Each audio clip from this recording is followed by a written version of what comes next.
নমস্কার বন্ধুরা, মেঘার সাথে বাঙালিয়ানাতে আপনাদের সবাইকে স্বাগত। বড়দিন তো প্রায় এসেই গেল, আর বড়দিন কেক ছাড়া একেবারেই অসম্পূর্ণ। তাই বড়দিন উপলক্ষে আজকে শেয়ার করছি ভীষণ সহজ একটা ড্রাই ফ্রুটস চকলেট কেকের রেসিপি, যেটা আমি ডিম ছাড়া গ্যাসেই তৈরি করে দেখাবো। কেক বানানোর জন্য কেকের জন্য প্রয়োজনীয় সমস্ত শুকনো উপকরণগুলোকে সবার প্রথমে আমাদের চেলে নিতে হবে। তার জন্য একটা বড় বাটির ওপরে একটা বড় ছাঁকনি রেখেছি আমি। ছাঁকনির ওপরে নিয়ে নিচ্ছি 1 বাটি পরিমাণে ময়দা। বাড়িতে সাধারণত যেরকম মাপের বাটি এবং চামচ আমরা ব্যবহার করি তাতে করেই আমি সমস্ত উপকরণ মেপে দেখিয়ে দিচ্ছি। রেগুলার খাবার খাওয়ার জন্য যে চামচ ব্যবহার করি সেই চামচের হাফ চামচ নিয়েছি বেকিং পাউডার, আর জাস্ট 1 পিঞ্চ মতো বা 1 চিমটি মতো বেকিং সোডা বা খাওয়ার সোডা এখানে নিয়ে নিয়েছি। ওই চামচে করেই একটু উঁচু উঁচু করে ভর্তি করে 2 চামচ নিয়ে নিয়েছি এখানে কোকোয়া পাউডার।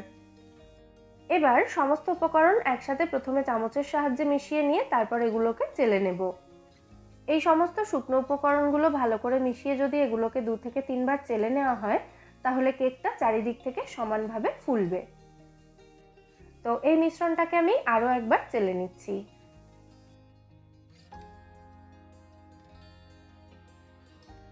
সমস্ত শুকনো উপকরণের সাথে গুঁড়ো দুধটা মেশাতে আমি মিস করে গিয়েছিলাম, সেই জন্য এগুলো চেলে নেওয়ার পর এর মধ্যে আমি 2 চামচ মতো গুঁড়ো দুধ দিয়ে এটাকে ভালো করে আবার মিশিয়ে নিচ্ছি।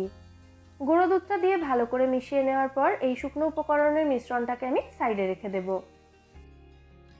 এরপর আমি কেকের ব্যাটারটা তৈরি করব। তার জন্য আগের বড় বাটিটাই নিয়ে নিয়েছি এবং বাটির ওপরে চালনি রেখেছি। চালনির মধ্যে যে বাটিতে আমি ময়দা মেপে নিয়েছিলাম সেই বাটির 4 ভাগের 3 ভাগ নিয়ে নিয়েছি জ্যাগারি পাউডার বা গুঁড়ো গুড়। গুড়ের পরিবর্তে আপনারা সমান পরিমাণে চিনিও এখানে ব্যবহার করতে পারেন, তবে চিনিটা অবশ্যই গুঁড়ো করে ব্যবহার করবেন। এরপর ওই একই বাটিতে মেপে 3 ভাগের 1 ভাগ নিয়ে নিতে হবে তেল এবং 3 ভাগের 1 ভাগ নিতে হবে টক দই। মানে যতটা ময়দা নেওয়া হয়েছে তার 3 ভাগের 1 ভাগ টক দই এবং 3 ভাগের 1 ভাগ তেল নিয়ে নিতে হবে। তারপর একটা তারের হুইস্কার বা কাঁটা চামচের সাহায্যে এই সমস্ত উপকরণ একদম স্মুথ হওয়া পর্যন্ত মিশিয়ে নিতে হবে। গুড়, তেল এবং টক দইটাকে আমি একসাথে খুব ভালো করে মিশিয়ে নিয়েছি। এবার ময়দার মিশ্রণটা এর মধ্যে প্রথমে অর্ধেকটা দিয়ে দেব, তারপর ভালো করে মিশিয়ে নেব।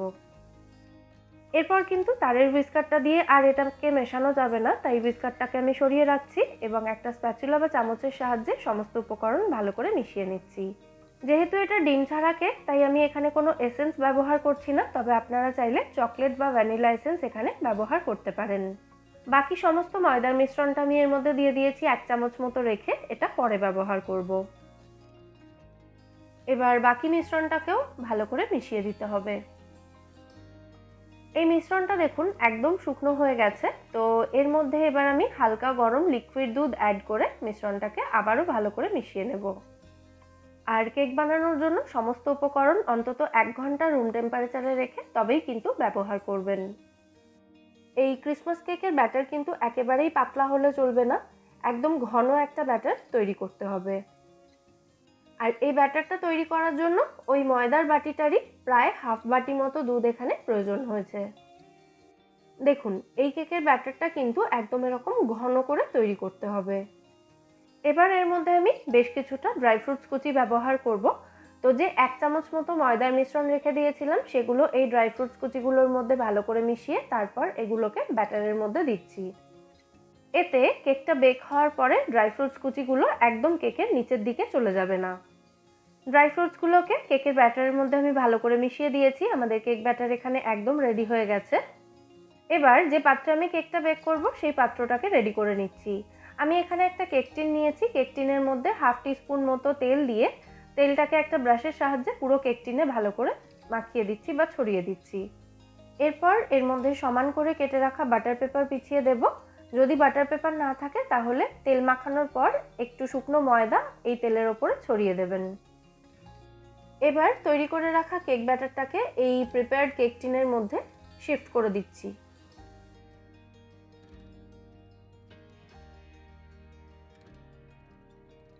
স্প্যাচুলার সাহায্যে এভাবে একটু ওপরটাকে লেভেল করে দিচ্ছি। তারপর ওপর থেকে আরও কিছু ড্রাই ফ্রুটস দিয়ে কেকটাকে সাজিয়ে দিচ্ছি, তবে এটা কিন্তু একেবারেই অপশনাল।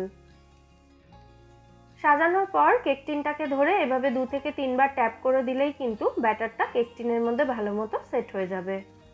আমাদের কেকের ব্যাটার এখানে একদম রেডি হয়ে গেছে বেক হতে যাওয়ার জন্য।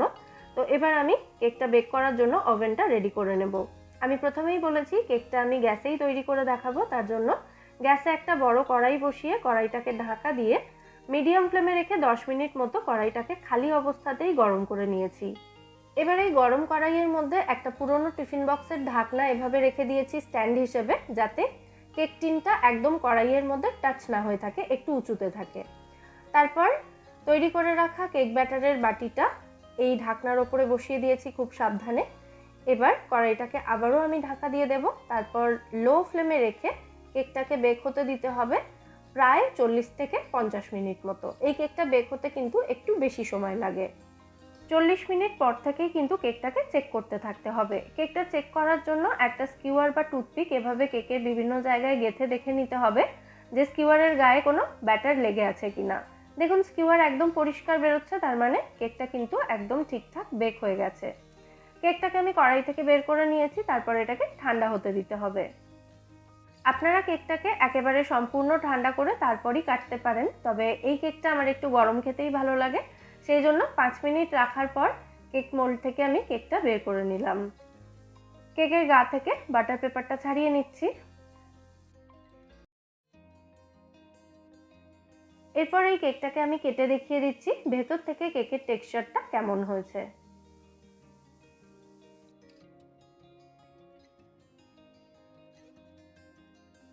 কেক থেকে কিন্তু এখনো ধোঁয়া বেরোচ্ছে, দেখতেই পাচ্ছেন।